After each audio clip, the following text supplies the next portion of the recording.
Libro de Isaías, capítulo 45. Libro del profeta Isaías, capítulo 45. Y le vamos a dar lectura al verso 18.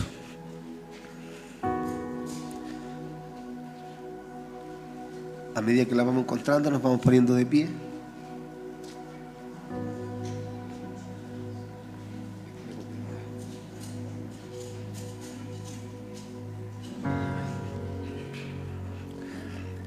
Isaías capítulo 45, verso 18. Amén. ¿La hemos encontrado? Bien, entonces damos lectura a la poderosa palabra del Señor. En el nombre de nuestro Dios, el Padre, Hijo y Espíritu Santo. Porque así dijo Jehová, que creó los cielos. Él es Dios, el que formó la tierra, el que la hizo y la compuso. No la creó en vano, para que fuese habitada la creó. Yo soy Jehová y no hay otro. Padre eterno, te damos gracias en esta tarde, Señor, porque tú nos das esta linda oportunidad de poder reunirnos a alabar tu nombre. Gracias, Señor, porque tú me das el tiempo de poder estar en este lugar. Gracias, Padre Santo, porque tú nos has bendecido, Señor. Creemos fielmente que tú estás en medio nuestro en esta tarde. Hemos sentido tu presencia, Señor. Hemos podido ver, Señor, que tú estás en medio nuestro. Señor, pero tu palabra está por sobre todo sentimiento, mi Señor. Ella es la que nos santifica, la que nos purifica, Señor, la que transforma nuestro ser desde adentro para afuera. Dios amado, y es el momento de poder oírla. Dios mío, yo te ruego, Señor, que en esta tarde yo pueda menguar, Señor, y que tu palabra pueda fluir, Dios amado. Solamente te ruego que en esta tarde, Señor, yo pueda ser un vaso, un instrumento y un portavoz de ella, Padre Santo, para que tú te glorifiques por medio de ella. Bendice cada corazón necesitado a través de tu palabra, te lo ruego por Jesucristo nuestro Señor. Amén y amén. Glorifiquemos al Señor. Gloria a Dios, gloria a Dios, gloria a Dios para siempre. Hablar un poco del libro de Isaías. Todos entendemos que es un libro profético, ¿cierto? Conocido como uno de los profetas mayores. Es un lenguaje nomás decir que es uno de los profetas mayores, pero hay mucha revelación en ella, porque entre ellos encontramos nosotros la promesa del Salvador del mundo, ¿cierto? A través del libro de Isaías. No es que sea grande porque Él sea grande. Hay profetas también como Ageo, ¿cierto? Joel, Zacarías, que también son grandes. Simplemente se le llama a Isaías uno de los profetas grandes porque su libro es más grande, ¿ya? Pero queremos hablar nosotros en esta tarde. Bueno, yo sentía esto en mi corazón desde hace un día.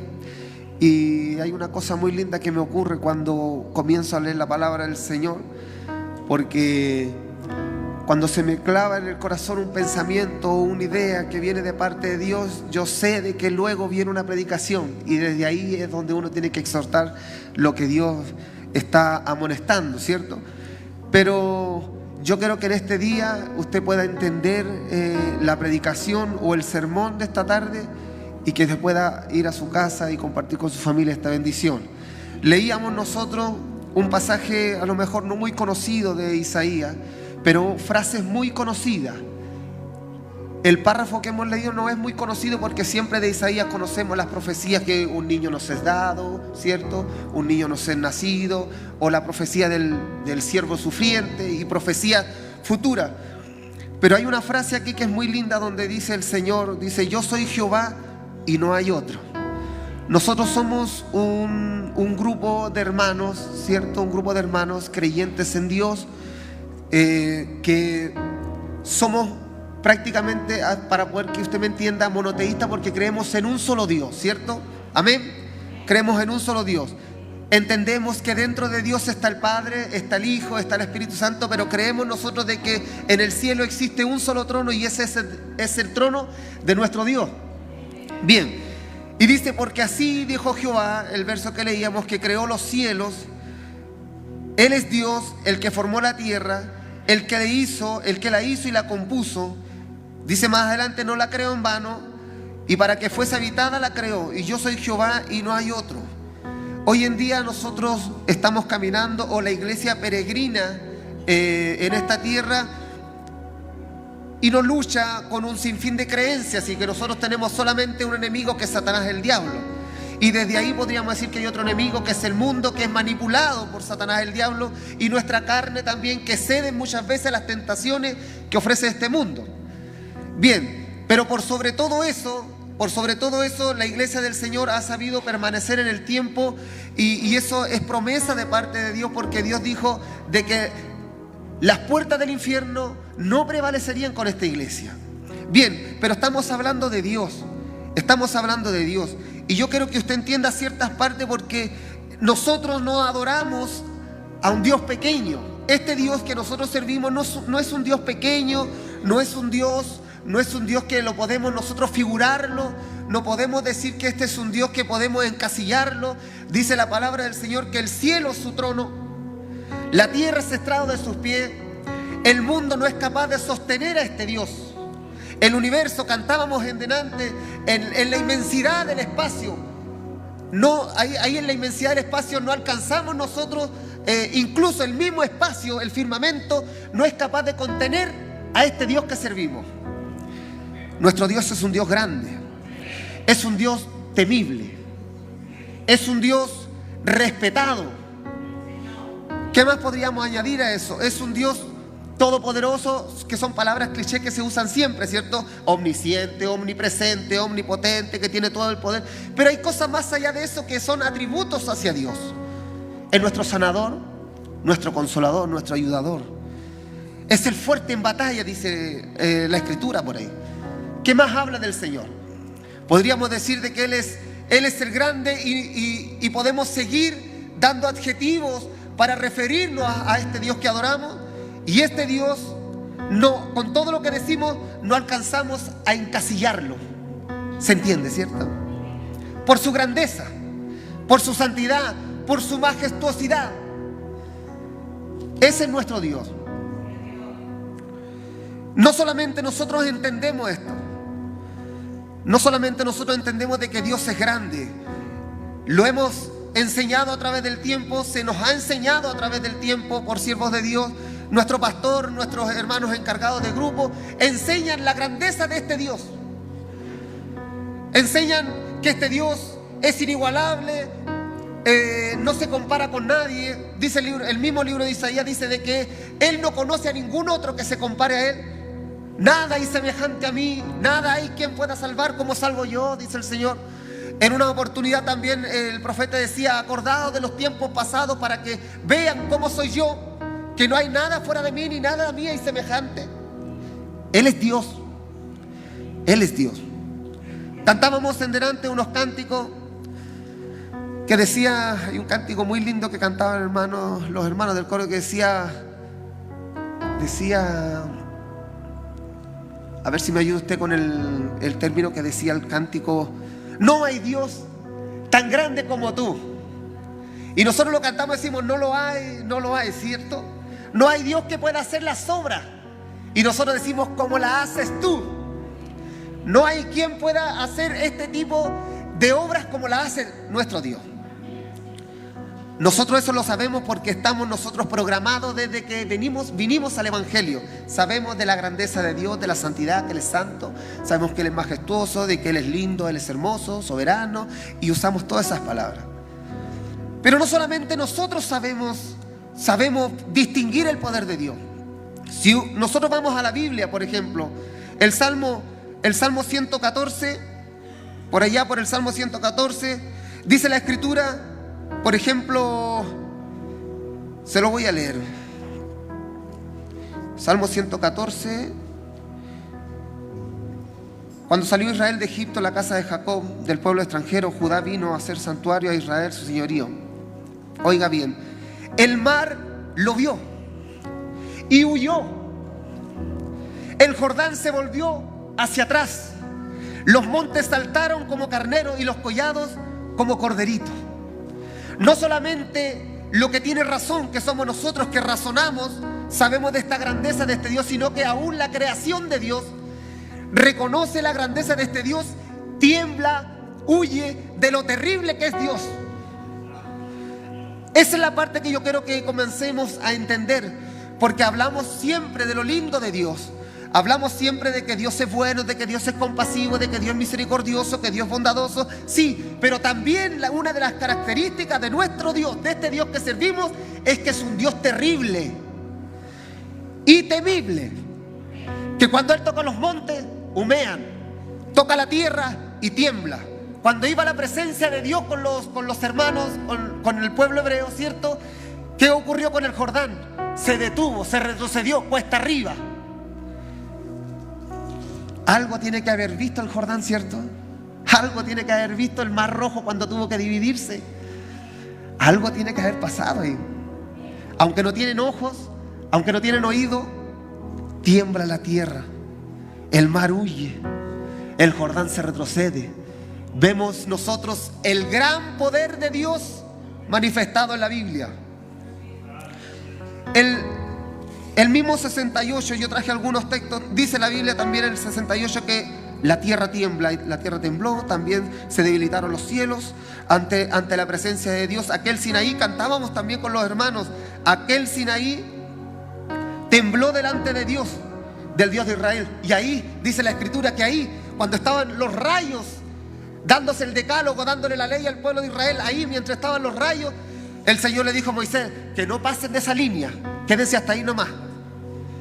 Y comenzaron a aparecer rayos y empezó Dios a entregar la ley de Dios. Y dice la palabra del Señor que ahí entre medio de los rayos estaba escondido su poder. Estamos viendo nosotros la grandeza de Dios. Este Dios que la Biblia, el Dios de la Biblia, está mostrándose a sí mismo y hacia nosotros, de que Él no puede encasillarse en nuestra mente, no puede encasillarse en nuestro cuerpo, en este templo, en la ciudad, en el país, en el continente, en la tierra, en nada. Él sobrepasa todas las cosas. A veces es difícil de entender cómo es posible de que el Espíritu Santo esté en mí y esté en Emmanuel, por ejemplo. ¿Cierto? Ahí podemos decir, pero ¿cómo? Y está allá y está moviéndose. Ahí está el Espíritu Santo de Dios. ¿Qué otra cosa podríamos ver, por ejemplo, de la grandeza de Dios? Podríamos ver uno de los ejemplos, Isaías. ¿Se acuerdan de Isaías, el capítulo 6? La visión de Isaías. Isaías, un hombre de labios inmundos. Un hombre que era de labios inmundos, que era grosero posiblemente, que hablaba mal. A él Dios se le revela. Y en el capítulo 6 dice de que él estaba en una visión y de repente los cielos se le abrieron. ¿Y quién estaba ahí? En el trono, Jehová, Dios de los ejércitos, estaba ahí sentado. Y dice la Escritura, el libro de Isaías, que ahí en el verso 6, en el capítulo 6, Isaías capítulo 6 dice: en el año que murió el rey Uzías, vi yo al Señor sentado sobre un trono alto y sublime, y sus faldas llenaban todo el templo. Y por encima de él habían serafines, cada uno tenía 6 alas, con 2 cubrían sus rostros, y con 2 cubrían sus pies, y con 2 volaban. El uno al otro decía, daba voces diciendo: Santo, Santo, Santo, Jehová de los ejércitos, toda la tierra está llena de su gloria. Y los quiciales de las puertas se estremecieron con la voz del que clamaba, y la casa se llenó de humo. Esa fue la visión de Isaías. De repente a mí me gustaría tener visión así como las tuvo Isaías, ver la grandeza de Dios, porque nosotros estamos enseñados, o de lo que leemos vamos predeterminados a leer la Escritura, y a nosotros ver a Dios a conforme nosotros logramos entenderlo. Y así ha sido todo el tiempo, porque Dios se revela a medida que nuestra capacidad mental y nuestro corazón logra captar la idea de este Dios. Pero nosotros ya llevamos tiempo caminando. Podríamos nosotros ya entender de que nada puede encasillar a este Dios. Nada lo puede encasillar, porque su grandeza sobrepasa todas las cosas. Y podríamos nosotros hablar más ejemplos. La Biblia está llena de ejemplos de la grandeza de este Dios. Después nosotros vemos en el Nuevo Testamento, ¿cierto? Vemos nosotros la transfiguración. Vemos nosotros, por ejemplo, la visión de Felipe. Ve el cielo abierto, ve a Dios y a nuestro Señor Jesucristo ahí también. ¿Qué más vemos nosotros, por ejemplo, en el Nuevo Testamento? Llega el tiempo de la visión de Juan en el Apocalipsis, vemos al Cordero, vemos el trono, vemos ángeles, vemos ancianos, y nosotros a lo mejor lo estamos viendo en un contexto futurista, pero estamos viendo ahí la manifestación gloriosa de Dios y su imperio real que está allá en los cielos. Y nosotros alcanzamos a ver ciertas cosas de esto. ¿Qué quiero decir con esto, mis hermanos? Quiero decir que simplemente, en breves palabras, de que nuestro Dios, el Dios que servimos, nuestro Dios que adoramos, que hemos decidido servir, que hemos decidido seguir, es más grande que todas las cosas. Pero aquí en el mundo hay uno que también es grande, que no viene de parte de Dios, que está haciendo estrago allá afuera. Y dice la Escritura de que afuera hace estrago y aún en algunos casos desea engañar o trata o intenta de engañar aún a los escogidos. Pero nuestro Dios está por encima del poder del diablo. Eso lo tenemos siempre claro, ¿cierto? Entonces, ¿a qué voy yo con esto? ¿A qué voy con esto? Que el cristianismo de hoy en día y el cristiano de hoy en día vive bajo un lenguaje diseñado ahora, actualmente en la época, que solamente se queda en el lenguaje. Solamente se queda en el lenguaje. Por ejemplo, Dios te bendiga, bendición, y las palabras del santo, pero solamente palabras que han sido repetitivas a través del tiempo, pero la idea de conocer a este Dios magnífico y grandioso está lejos de lo que pronuncia. Eso es lo que quiero decir. Está lejos de lo que pronuncia. Podemos aplaudir, podemos saltar, podemos llorar, y nuestra imaginación de ver a Dios, tenemos a un Dios así, al lado de lo que hemos tratado de ver en algunos pasajes de la Biblia.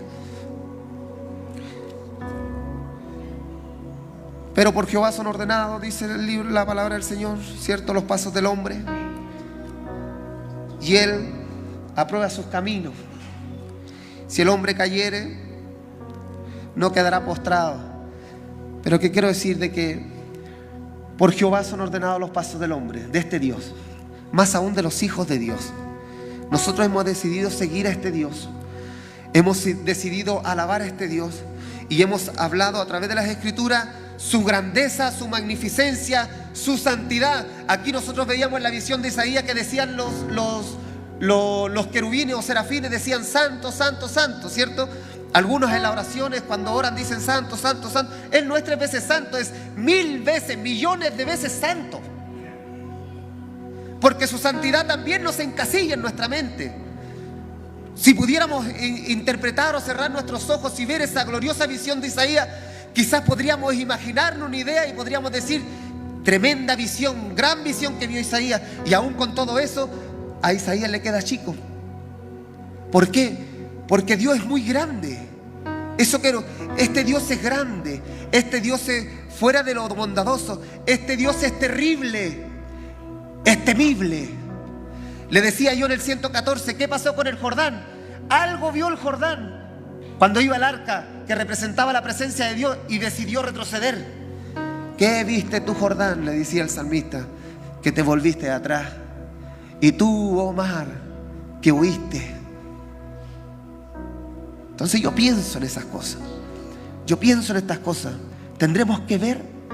Más bienaventurados, dijo el Señor, los que no vieron y creyeron.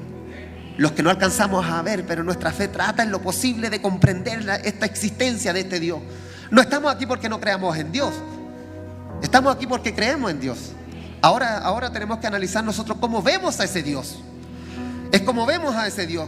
Mire, el libro de Romanos en el capítulo 1, cuando el apóstol Pablo quiere centrar el evangelio de todo el Nuevo Testamento y exponerlo, y se lo expone a los romanos, a ellos, a la iglesia que estaba en Roma, a la iglesia que estaba allá. Y sabe, mire, en el libro de Romanos 1:21 dice: pues habiendo conocido a Dios, estamos hablando ya de que Dios ya había sido manifestado en carne. Jesucristo ya había hecho el sacrificio, la iglesia se estaba expandiendo de una forma sorprendente, y la iglesia, y el apóstol Pablo le dice: pues habiendo conocido a Dios. Medita en esta parte. No le glorificaron como a Dios, habiendo conocido a Dios. Esa sorpresa que nos dio Dios en el primer minuto cuando Dios se nos reveló. Ese día cuando el Señor a mí me salió al encuentro, yo quedé pero maravillado cómo era ese Dios. Los primeros meses veía yo la gloria del Señor de una forma tremenda en mi cambio.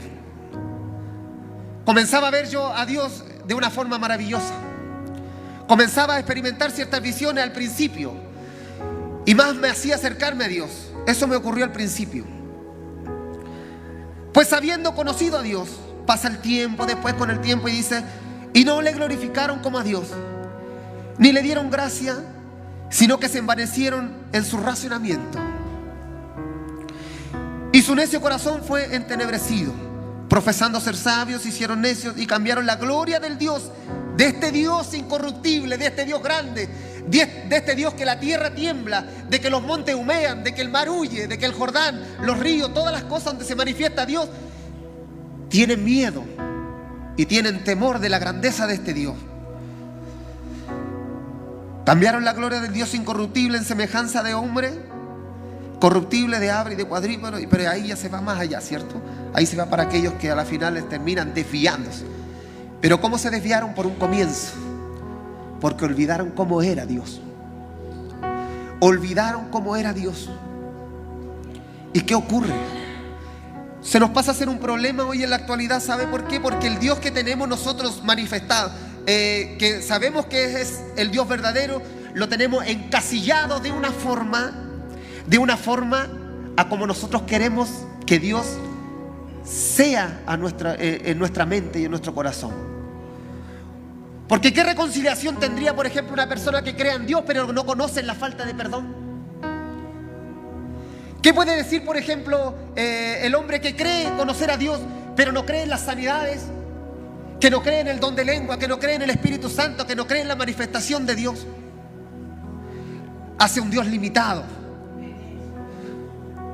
Como que Dios considera todo bueno, como que Dios pasara por alto todas las cosas. Ese Dios ha sido encasillado en la religión cristiana de hoy en día. Este Dios está encasillado en la mente donde no tiene nada que ver con la grandeza de este Dios. Pero por Jehová son ordenados los pasos del hombre, dice la Escritura. Y la palabra del Señor dice que en el día del juicio la palabra le juzgará. Y la palabra enseña de este Dios grande, de este Dios temible, de este Dios terrible. No es un Dios simplemente que nosotros llegamos y cantamos. Hay veces que Dios quiere hacer cosas tremendas, cosas lindas. Y nuestra manera de ver a Dios no lo dejamos. No lo dejamos. Y muchas veces Dios nos da algunas luces en nuestra cabeza, en nuestra mente, y da chispazos de recuerdo. Y por ejemplo nos comenzamos a acordar de ciertas cosas cuando Dios se glorificaba. Y comenzamos a ver, por ejemplo, ¿te acuerdas, Marquito, cuando predicaste una vez aquí y dijiste, me acuerdo cuando en el 2013 había manifestación todos los domingos? Y ese tiempo ya pasó, pero ese Dios no ha cambiado. Ese Dios terrible, ese Dios temible sigue aquí todavía.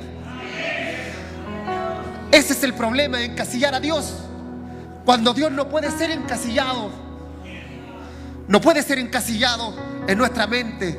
Como yo ponerle condiciones a Dios a cómo debe glorificarse y manifestarse en medio de los cultos. O en medio de mi vida. Estaba en mi trabajo. Y uno no cuenta, no anda diciendo por ahí, no, yo soy evangélico, yo ando predicando, yo hago esto. No, uno no cuenta eso. La gente se da cuenta solo. Se da cuenta solo, ¿sabe por qué? Porque uno debe tratar en lo posible de hacer que en uno vean a Cristo. Llegó un jovencito, primero llegó un caballero y me dice,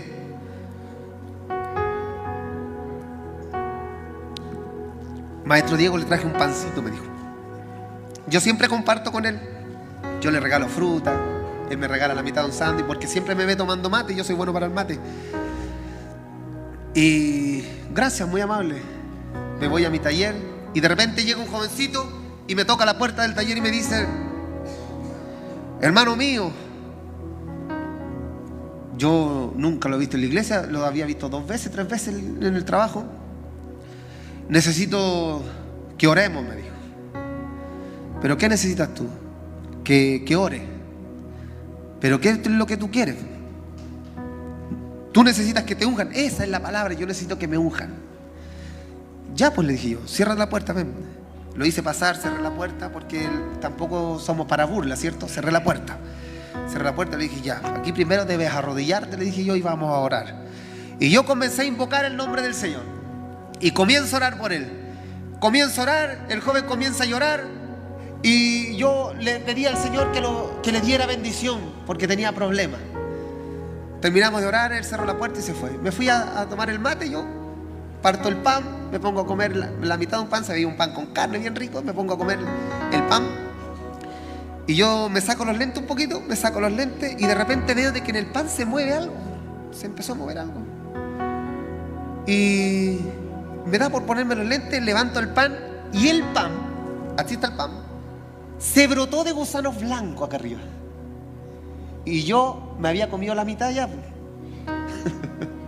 había comido la mitad. Por eso estaba medio picante. No, ya me había comido la mitad. Pero el pan estaba bueno al principio. Entonces yo empecé a notar algo raro. Y dije yo, aquí no, algo no anda bien aquí. Cerré la puerta de nuevo y me puse a clamar a Dios. Y como yo ya andaba con esta idea de que Dios es más grande que todas las cosas, y comienzo a clamar a este Dios. Y digo, Señor, yo ya me comí la mitad de este pan. Quizá en qué momento apareció el mal, le dije yo, porque este es el enemigo. Es el enemigo. Entonces le digo yo al Señor, yo ya me comí la mitad del pan. ¿Y ahora qué hago? Le digo yo al Señor. Y se me ocurre llamar a mi esposa, y mi esposa me mandó al médico. Pero yo ya había clamado al Señor. ¿A qué quiero ir con esto? El enemigo tiene poder para convencer a los de afuera, pero el poder de Dios está por encima del poder del diablo. Sea lo que haya querido hacer Satanás, el diablo, hasta ahí llegó. Y desde ahí comencé yo a entender la misericordia de Dios y el poder de Dios, y comencé a ver la Biblia y a estudiar de una forma más precisa, para poder ampliar el conocimiento, porque ¿sabe qué es lo que ocurre? Limitamos a Dios en ciertas cosas. Limitamos a Dios. Cuando Dios se quiere glorificar, nosotros esperamos, condicionamos a Dios. Señor, todavía no, esperemos al de al lado. Y cosas así, cuando necesitamos nosotros el favor de Dios, nosotros debemos ir ante este Dios terrible y temible, que todo lo que Él pisa tiembla. Él podría estar aquí ahora mismo, por ejemplo. Nosotros sabemos que está aquí, pero por ejemplo, si Él diera su pie aquí, esto comenzaría a temblar. Es por eso que cuando nosotros comenzamos a sentir a Dios, algo empieza a ocurrir en nosotros, y nosotros tenemos que darle la libertad a este Dios. Pero tenemos que esperar y esperar ahí prácticamente hasta que se acaba el culto, y nos vamos con esa sola sensación. Y Dios no es un Dios sensacionista que vive de sensaciones. Hay hermanos que les gustan esto, que les gusta simplemente el llorar y el cantar y unas pocas lágrimas, y de ahí se van felices para su casa, porque tienen ya condicionado a Dios que Dios simplemente actúa de esa forma. Y Dios de repente quiere meterle, no sé, unos 380 volt en el cuerpo. La Biblia dice que por su interior correrían ríos de agua viva. Hay cosas tremendas que empiezan a pasar en el cuerpo, y uno no lo nota, lo nota al principio, y empieza a decir, ay, qué rico, Señor, y empieza a adorar a Dios, adorar a Dios, adorar a Dios. No se da ni cuenta cuando está en ese mar de manifestación. Dice la palabra del Señor en el libro de Ezequiel, en una visión también que estaba viendo Ezequiel. ¿Se acuerdan la visión de Ezequiel? Las ruedas, los querubines que giraban, ¿cierto? Pero en una de las visiones dice que estaba por la orilla del río Quebar, y vio el templo. Y de repente del templo, de acá del templo, salía un hilito de agua nomás, un hilito de agua. Y le dice el ángel, mide. Y comenzó a caminar, y se dio cuenta que el agua le llegaba solamente a los tobillos. Ve más adentro, le dijo el ángel, ve más adentro. Y cuando iba caminando más adentro, se dio cuenta que el agua la tenía a las rodillas.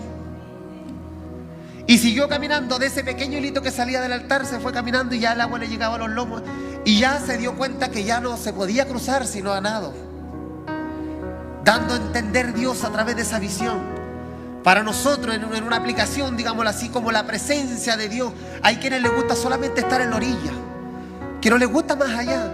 En el conocimiento de Dios solamente estar ahí en la orilla. No, yo con esto me conformo. Hay otros que son más atrevidos y van más adentro. Y hay otros que son más atrevidos aún, y otros más atrevidos aún, que terminan conociendo a Dios en una plenitud completa. ¿Cierto? En el libro de Santiago 4:8 entonces dice el Señor, después ya progresivamente la palabra del Señor mostrando a este Dios grande. Le leía yo el libro de Romanos, donde ya empieza la decadencia de cómo mirar a Dios. De cómo mirar a Dios. Ya no era el Dios temible que había sacado con mano fuerte al pueblo de Israel. Ya no era ese Dios temible, porque ahora ellos ya llegaban con palomas nomás al templo a ofrecer sacrificio. Ya no le tenían ese miedo, no le tenían ese temor que ellos decían, pescaban cualquier cabrito, cualquier oveja y lo llevaban al templo. Y lo llevaban porque ya sabían de que Dios ya no iba a hacer nada, porque ya le habían perdido el respeto, le habían perdido el temor, le habían perdido, digámoslo, el interés de conocer a este Dios, de tener esa relación con Dios. Y empieza la decadencia, y algunos, como leía yo por ejemplo en el libro de Romanos, decía, pues habiendo conocido a Dios primero, no lo glorificaron como a Dios ni le dieron gracias, sino que se envanecieron en su propio razonamiento. Porque empieza el conocimiento, yo sé hacer esto, yo sé hacer esto otro, conozco esto de la palabra, y Dios ya empieza a quedar de lado. Porque empieza, ¿qué cosa? A funcionar ese lenguaje cliché de hoy en día. Ese lenguaje que se usa el cristiano, por ejemplo. Yo escuchaba el otro día una predicación por enlace escuchaba una predicación donde simplemente se estaba leyendo de que Noé subió al arca, estuvo 40 días, después bajó del arca. Y hizo una homilética de que cuánto tiempo hay que durar en el arca, la paciencia, que no tenemos que apurarnos. No, simplemente Dios está diciendo a través de ese texto, está diciendo de que cuando Él se aburre del pecado, de la maldad, Él hace juicio. Y los que sean dignos como Noé, esos van a salvarse. Simplemente, pero tuvieron que maquillar, porque el lenguaje da para esto. El lenguaje de hoy en día da para esto, para poder maquillar un mensaje que no es lo que dice la Escritura. Entonces, el mismo lenguaje nos ha hecho creer en un Dios que no va acorde al Dios de la Escritura, de este Dios temible, de este Dios terrible, de este Dios que hace milagros, de este Dios que hace temblar los montes, de este Dios que hace cosas inimaginables. Entonces hemos reducido a Dios a nuestra capacidad mental. Conforme a lo que nosotros creemos es como Dios va a actuar. No, mentira del diablo. Dios no actúa así. Dios no actúa así. Adoramos a un Dios temible, que necesita que el Hijo de Dios sepa reconciliarse, que sepa perdonar, que sepa, Dios quiere de que el cristiano, la cristiana tenga un corazón sensible. Que cuando Él venga, toca la puerta, el hombre o la mujer rápidamente abre su corazón. Entonces, cuando empiezan a ocurrir estas cosas así, cualquier cosa nos da lo mismo. Porque hoy en día este Dios tolera. El Dios que hay hoy en día encasillado tolera muchas cosas. Tolera fornicación, tolera adulterio, tolera falta de perdón, tolera embriaguez, tolera la amistad con el mundo, y cada cual hace lo que quiere, porque este Dios tolera, porque no es que es bondadoso, no es que este Dios misericordioso, y cuando vengo a la planta del Señor, Él me perdona, y no es así, no es así. Entonces, para terminar, el libro de Santiago capítulo 4 verso 8 dice: acercaos a Dios y Él. Voy a leerlo desde antes porque es muy bueno el texto de antes. Dice: someteos pues a Dios, resistid al diablo y huirá de vosotros. Y esta es la parte que nosotros necesitamos. Acercaos a Dios y Él se acercará a vosotros. Pecadores, limpiad las manos, y vosotros los de doble ánimo, aquellos que tienen a este Dios y siguen con su vida, aquellos que creen en este Dios, que no importa si este Dios es así, este Dios acá. Los de doble ánimo, purificad vuestros corazones. ¿Cómo? Afligíos y lamentad y llorad. Vuestra risa se convertirá en lloro y vuestro gozo en tristeza. ¿Cuándo va a ocurrir eso? Cuando nosotros realmente entendamos de que este Dios no puede ser encasillado por lo que yo crea que pueda ser Dios. A luces conocemos algo de Dios. Y aún en esas pequeñas luces nosotros nos gozamos. En esas pequeñas luces que nosotros alcanzamos a ver la divinidad de Dios, nosotros podemos decir, ahí está mi Dios. En lo que alcanzamos a ver nosotros en la aflicción, yo me acuerdo cuando me dio el COVID y quedé igual como, va a sonar feo, igual como cuando usted ha visto en el campo cuando pescan la gallina y la ahorcan y la matan para hacer la cazuela y la tiran arriba de la mesa. Así quedó yo arriba de la cama, sin poder moverme. Y desde ahí clamaba yo al Señor. Y la angustia, la desesperación venía sobre mí, me sofocaba y me aplastaba. Yo sentía esa presión, pero de entre medio de eso, yo veía a Dios arriba y clamaba a ese Dios. Y clamaba a ese Dios y yo le pedía misericordia al Señor. Y el Señor se glorificó. Yo estaba propenso por los temas del alma a que el COVID me hubiera llevado. Estoy poniendo mi ejemplo. Cada cual tiene su propio ejemplo. Pero ¿cuál es el problema, mi hermano? De que existe un Dios. Mire, existe un Dios en los cielos que no puede ser encasillado por el hombre. No puede aún ser encasillado por el culto. Porque Él cuando quiere hacer algo, Él lo hace, lo toma y lo hace nomás.